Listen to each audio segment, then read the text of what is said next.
गीता में श्री कृष्ण कहते हैं कि हमारा भाग्य हमारे ही अतीत के कर्मों का फल है। उसी तरह हम आज जो कर्म कर रहे हैं वो हमारे आने वाले कल को निर्धारित करेंगे। इसलिए हमें हमेशा अपने कर्म अच्छे रखने चाहिए ताकि हमें इसका फल भी अच्छा ही मिले। उनके कर्जदार और वफादार हमेशा रहिए जिन्होंने आपके बुरे समय में आपका साथ दिया। अंजाम की खबर तो करण को भी थी, लेकिन बात तो मित्रता निभाने की थी। शांति, सौम्यता, मौन, आत्म संयम और पवित्रता, ये पांचों चीजें मन को अनुशासित करती है। हर व्यक्ति में ये सारे गुण होने चाहिए, तभी वह सही मार्ग पर चल सकता है।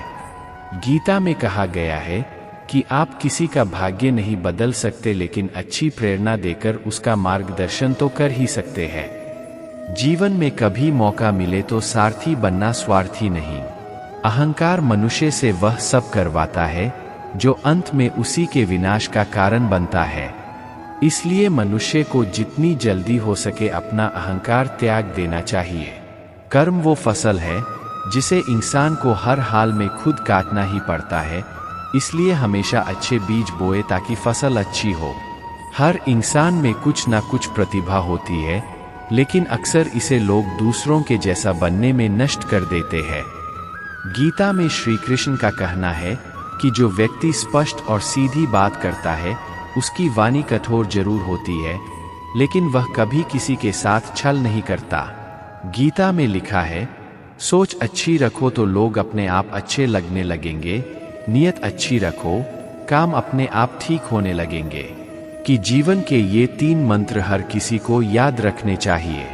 आनंद में किसी को वचन मत दीजिए, क्रोध में उत्तर मत दीजिए और दुरह में कोई निर्णय मत लीजिए। जीवन में कई बार हम बड़ी बड़ी परेशानियों से यूं निकल जाते हैं मानो कोई साथ दे रहा हो। इसी अदृश्य शक्ति का नाम परमात्मा है। क्रोध बुरा होता है, पर जहां जरूरत हो वहां दिखाना ही चाहिए, नहीं तो गलत करने वाले को इस बात का कभी एहसास नहीं होगा कि वो कुछ गलत कर रहा है। ऐसी स्थिति में वो आपके साथ हमेशा वैसा ही व्यवहार करेगा। गीता में कहा गया है, सत्य कभी दावा नहीं करता कि मैं सत्य हूं, लेकिन झूठ हमेशा दावा करता है कि सिर्फ मैं ही सत्य हूं। अच्छे इंसान में भी एक बुरी आदत है कि वो हर किसी को अच्छा समझ लेता है। हमारा भाग्य हमारे ही अतीत के कर्मों का फल है। उसी तरह हम आज जो कर्म कर रहे हैं वो हमारे आने वाले कल को निर्धारित करेंगे। गीता में 3 चीजों को आत्मविनाशकारी बताया गया है। श्री कृष्ण कहते हैं कि वासना, क्रोध और लालच नरक के 3 द्वार माने गए हैं। ये तीनों चीजें आत्मविनाशकारी है। यह अच्छे से अच्छे मनुष्य का भी सर्वनाश कर देती है। मनुष्य को कभी भी अहंकार नहीं करना चाहिए।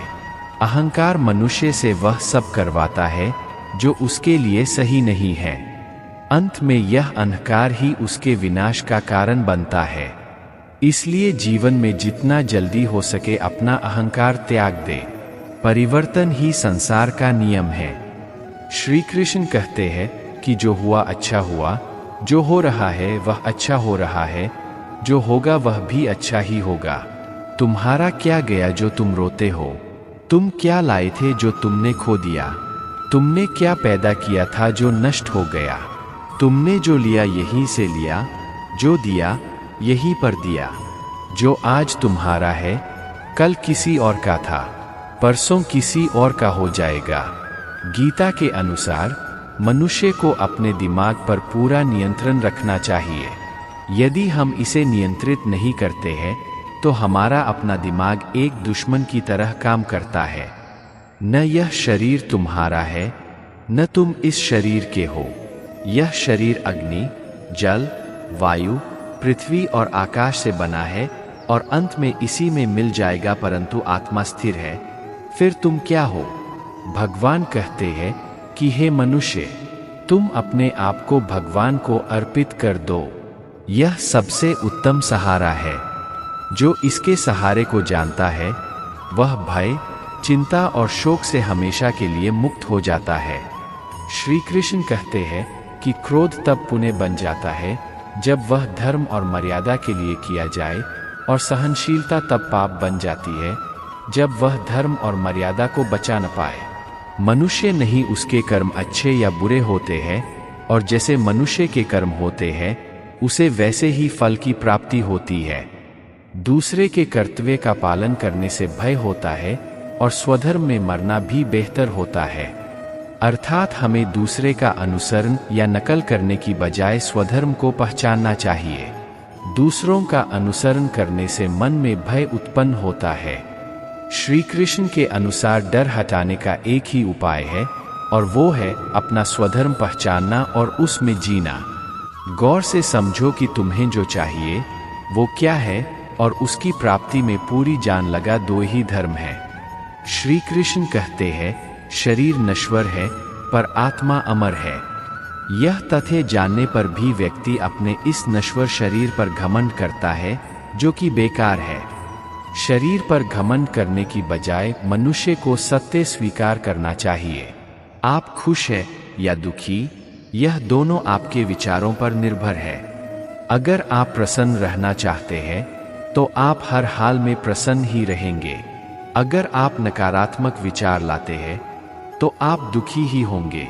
विचार ही हर व्यक्ति का शत्रु और मित्र होता है।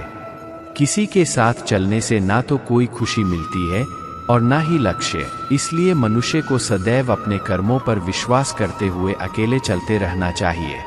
जैसे जैसे व्यक्ति की आयु बढ़ती है, वैसे उसे इस बात का एहसास होता है कि उसने व्यर्थ ही उन लोगों को महत्व दिया जिनका उसके जीवन में कोई योगदान था ही नहीं। कि व्यक्ति को अपने क्रोध पर काबू करना सीखना चाहिए।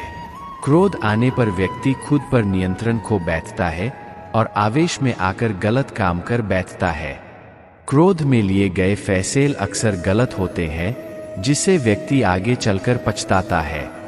इसलिए क्रोध आने पर खुद को शांत करने का प्रयास करें। हर मनुष्य को आत्ममंथन जरूर करना चाहिए। आत्मज्ञान के जरिए ही व्यक्ति को अपने गुण और अवगुण के बारे में पता चलता है। आत्ममंथन व्यक्ति को सही गलत का निर्णय करने में मदद करता है। इसलिए कुछ समय अकेले रहकर आत्ममंथन जरूर करें। व्यक्ति को स्वयं का आकलन करना भी बेहद आवश्यक है। जब तक आप खुद को नहीं समझेंगे, तब तक आप स्वयं से जुड़ा कोई भी फैसला मजबूती के साथ नहीं कर सकेंगे। जब मनुष्य अपने गुणों और कमियों को जान लेता है, तब वह अपने व्यक्तित्व का निर्माण सही ढंग से कर पाता है। हर व्यक्ति को अपने मन पर नियंत्रण रखना चाहिए। मन बहुत चंचल होता है और यही हमारे दुखों का कारण बनता है। जो व्यक्ति अपने मन पर काबू पा लेता वो सफलता की राह पर चल पड़ता है। ऐसा व्यक्ति सिर्फ अपने कर्म पर केंद्रित रहता है और लक्ष्य को आसानी से हासिल कर लेता है। श्री कृष्ण के उपदेश के अनुसार मनुष्य को उसके कर्मों के अनुरूप ही फल मिलता है। इसलिए परिणाम के बारे में सोचे बिना व्यक्ति को सिर्फ अपने कर्म पर ध्यान देना चाहिए। गीता में श्री कृष्ण ने कहा है कि भोग से मिलने वाला सुख क्षणिक होता है, जबकि त्याग में स्थायी आनंद मिलता है। श्री कृष्ण कहते हैं कि सत्संग ईश्वर की कृपा से मिलता है, परंतु कुसंगति में भी मनुष्य अपने कर्मों से पड़ता है। मनुष्य को वस्त्र बदलने की जगह हृदय परिवर्तन पर केंद्रित करना चाहिए। गीता के अनुसार जवानी में जिसने ज्यादा पाप किए हैं, उसे बुढ़ापे में आकर भोगना पड़ता है।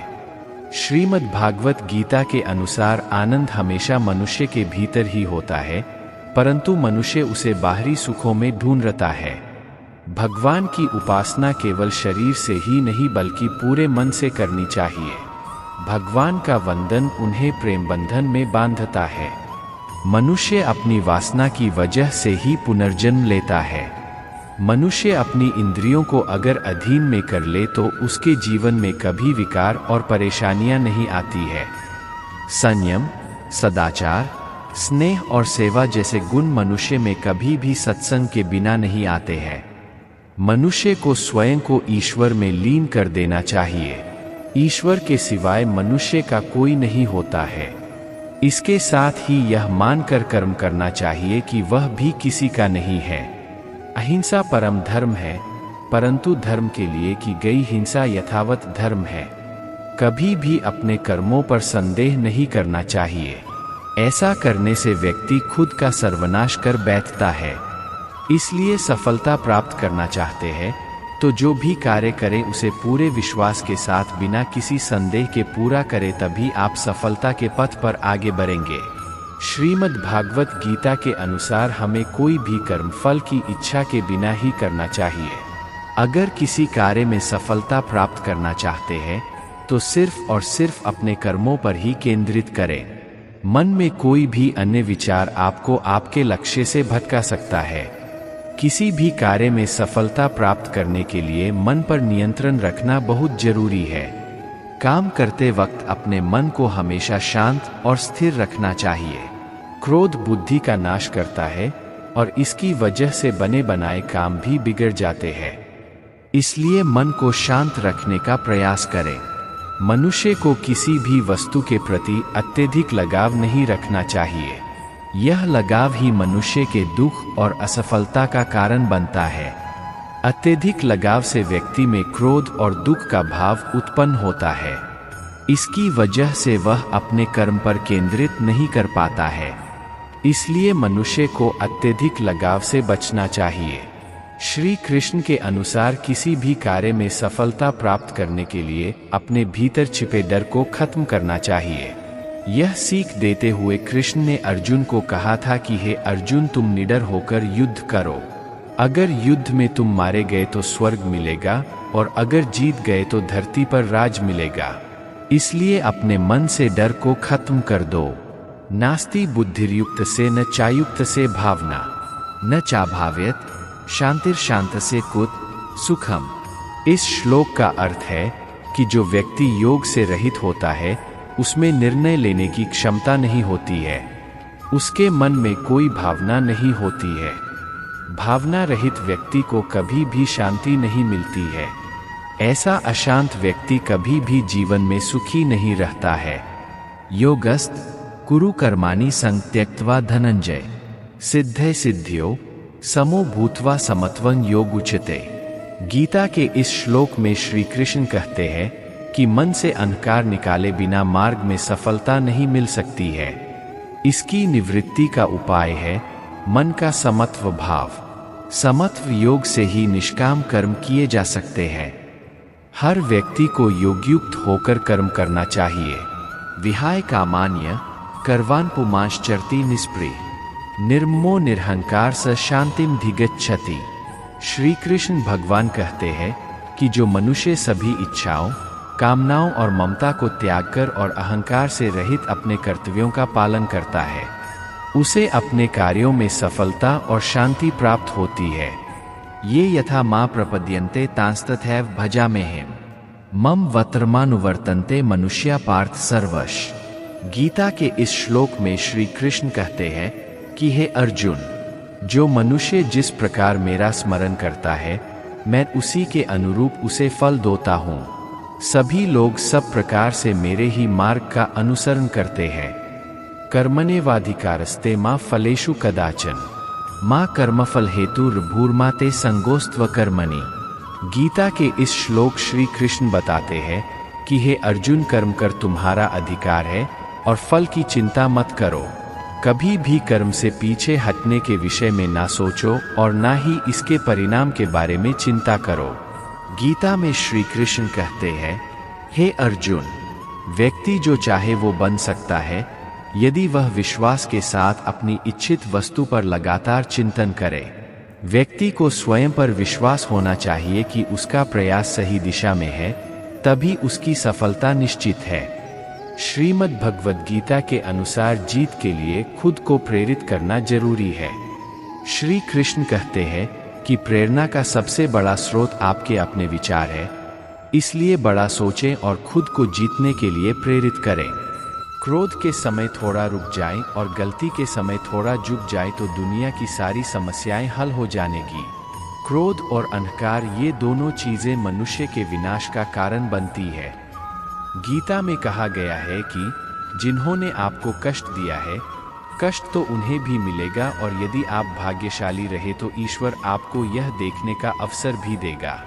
इसलिए कष्ट मिलने पर कभी भी धैर्य नहीं खोना चाहिए। जब इंसान की जरूरत बदल जाती है तब इंसान के बात करने का तरीका भी बदल जाता है। इसलिए ऐसे व्यक्तियों की पहचान करना बहुत जरूरी है। परिवर्तन ही संसार का नियम है। जिसे तुम मृत्यु समझते हो वही तो जीवन है। मेरा तेरा, छोटा बड़ा, अपना पराया मन से मिटा दो, विचार से हटा दो, फिर सब तुम्हारा है और तुम सबके हो। गीता में श्री कृष्ण कहते हैं कि मनुष्य को कभी भी अहंकार नहीं करना चाहिए। अहंकार मनुष्य से वह सब करवाता है जो उसके लिए सही नहीं है। अंत में यह अहंकार ही उसके विनाश का कारण बनता है। इसलिए जीवन में जितना जल्दी हो सके अपना अहंकार त्याग देना चाहिए। किसी भी इंसान का पतन उस समय शुरू हो जाता है जब वो अपनों को गिराने की सलाह गैरों से लेना शुरू कर देता है। गीता में लिखा है, सरल व्यक्ति के साथ किया गया छल आपकी बर्बादी के सारे द्वार खोल देता है।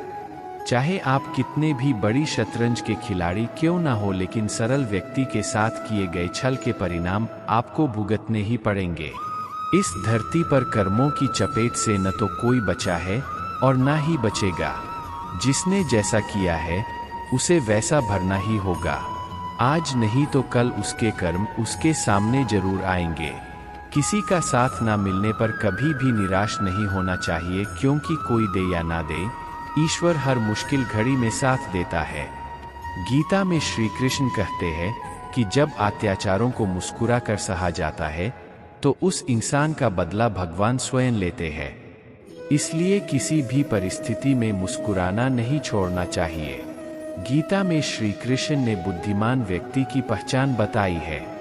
इसके अनुसार सबसे समझदार और स्थिर बुद्धि वाला व्यक्ति वही है जो सफलता मिलने पर अहंकार में नहीं आता और विफलता मिलने पर गम में नहीं डूब जाता। समय कभी एक जैसा नहीं रहता। जो दूसरों को बेवजह रुलाते हैं उन्हें भी रोना पड़ता है। जो दूसरों को दुख देते हैं आगे चलकर उन्हें भी दुख भोगना पड़ता है। केवल डरपोक और कमजोर ही चीजों को भाग्य पर छोड़ते हैं, लेकिन जो मजबूत और खुद पर भरोसा करने वाले होते हैं वे कभी भी नियति या भाग्य पर निर्भर नहीं करते। सिर्फ दिखावे के लिए अच्छा मत बनो, वो परमात्मा आपको बाहर से नहीं बल्कि भीतर से भी जानता है। इसलिए कोई भी बदलाव पूरी तरह से स्वयं के लिए होना चाहिए। आप खुश हैं या दुखी, यह दोनों आपके विचारों पर निर्भर है। अगर आप प्रसन्न रहना चाहते हैं तो आप हर हाल में प्रसन्न ही रहेंगे। अगर आप अपने मन में बार बार नकारात्मक विचार लाएंगे तो आप दुखी ही होंगे। विचार ही हर व्यक्ति का शत्रु और मित्र होता है। किसी के साथ चलने से ना तो कोई खुशी मिलती है और ना ही लक्ष्य। इसलिए मनुष्य को सदैव अपने कर्मों पर विश्वास करते हुए अकेले चलते रहना चाहिए। गीता में श्री कृष्ण ने कर्मयोग, भक्तियोग और ज्ञानयोग को ही कल्याण का प्रमुख साधन बताया है। कर्म के प्रवाह से संबंध का टूट जाना ही जीवन का लक्ष्य है और यह लक्ष्य उपर्युक्त तीनों मार्गों से प्राप्त हो सकता है। हमारा भाग्य हमारे ही अतीत के कर्मों का फल है। उसी तरह हम आज जो कर्म कर रहे हैं वो हमारे आने वाले कल को निर्धारित करेंगे। परमात्मा कभी किसी का भाग्य नहीं लिखते हैं। जीवन के हर एक कदम पर हमारी सोच, हमारा व्यवहार और हमारा कर्म ही हमारे भाग्य लिखते हैं। शांति, सौम्यता, मौन, आत्म संयम और पवित्रता, ये पांचों चीजें मन को अनुशासित करती है। हर व्यक्ति में ये सारे गुण होने चाहिए, तभी वह सही मार्ग पर चल सकता है। गीता में कहा गया है कि आप किसी का भाग्य नहीं बदल सकते, लेकिन अच्छी प्रेरणा देकर उसका मार्गदर्शन तो कर ही सकते हैं। जीवन में कभी मौका मिले तो सारथी बनना, स्वार्थी नहीं। अहंकार मनुष्य से वह सब करवाता है जो अंत में उसी के विनाश का कारण बनता है। इसलिए मनुष्य को जितनी जल्दी हो सके अपना अहंकार त्याग देना चाहिए। श्री कृष्ण कहते हैं, कर्म वो फसल है जिसे इंसान को हर हाल में खुद काटना ही पड़ता है। इसलिए हमेशा अच्छे बीज बोए ताकि फसल अच्छी हो। जब भी हिम्मत टूटे तो एक बात हमेशा याद रखना, चाहे कोई आपके साथ हो या न हो, पर ईश्वर आपके साथ है और हमेशा रहेगा। कितनी ही बड़ी समस्या क्यों ना हो, उसे दो चीजों से हल किया जा सकता है। क्रोध के समय थोड़ा रुक जाएं और गलती के समय थोड़ा झुक जाएं तो दुनिया की एक सब समस्याएं हल हो जाएंगी। जिन्होंने आपको कष्ट दिया, कष्ट तो उन्हें भी मिलेगा, और यदि आप भाग्यशाली रहे तो ईश्वर आपको यह देखने का अवसर भी देगा। गीता में लिखा है, जब इंसान की जरूरत बदल जाती है तब इंसान के बात करने का तरीका भी बदल जाता है। आप वापस नहीं जा सकते हैं और ना ही शुरुआत को बदल सकते हैं, लेकिन आप जहां हैं वहीं से शुरू कर सकते हैं और अंत को बदल सकते हैं। परमात्मा कभी किसी का भाग्य नहीं लिखते हैं। जीवन के हर एक कदम पर हमारी सोच, हमारा व्यवहार और हमारा कर्म ही हमारे भाग्य लिखते हैं। एक उत्तम पुरुष जब श्रेष्ठ कार्य करता है तो उसकी तरह ही अन्य लोग भी आचरण करते हैं। उस श्रेष्ठ पुरुष के कार्यों को देखकर संपूर्ण मानव समाज भी उन्हीं की बातों का पालन करने लगता है। गीता में भगवान श्री कृष्ण ने कहा है कि बड़े और महान कार्य समय और कठिन श्रम से साध्य होते हैं। शंका करने वाले लोगों को कभी सफलता नहीं मिलती। दृढ़ विश्वासी और संकल्प के धनी व्यक्ति ही सफल हो पाते हैं। इसलिए मन में कभी भी संदेह नहीं पालना चाहिए। हर कार्य को करने का एक नियम होना चाहिए। किसी भी कार्य को ठीक एक ही समय पर नियम के साथ करते रहने से उसकी आदत बन जाती है। कोई भी साधना तभी सफल होती है जब समय का पालन किया जाए। अगर किसी व्यक्ति में विनम्रता का भाव नहीं है तो उसका सफल होना बेकार है। सफलता के साथ व्यक्ति का विनम्र होना आवश्यक है। हमें अपने जीवन से जुड़े अहम फैसले खुद लेने चाहिए, इससे व्यक्ति को बाद में अफसोस नहीं होता है। गीता में कहा गया है कि व्यक्ति को स्वयं को तामसी और असंयम पूर्ण भोजन से दूर रखना चाहिए। ऐसे भोजन चित्त में चंचलता तथा दोषपूर्ण विचार उत्पन्न करते हैं, जिससे सोच विकृत होती है। बार बार गलती न करें। श्रीमद् भागवत पुराण के अनुसार मन वाणी से किया गया प्रायश्चित ही एकमात्र पापों का नाश करने वाला है। प्रायश्चित करने के बाद पुण्य पाप कर्म नहीं करना चाहिए, क्योंकि प्रायश्चित मात्र से भी कर्म का होना नहीं मिटता है। पाप करने से कैसे बचें? पाप से बचने का एकमात्र मार्ग है भगवान की भक्ति। श्रीमद् भागवत पुराण के छठा स्कंद कहता है कि ईश्वर की भक्ति से जो दूर है या उससे बचता है, उसका पाप प्रायश्चित करने से भी नहीं मिटता है। संकट से न घबराएं।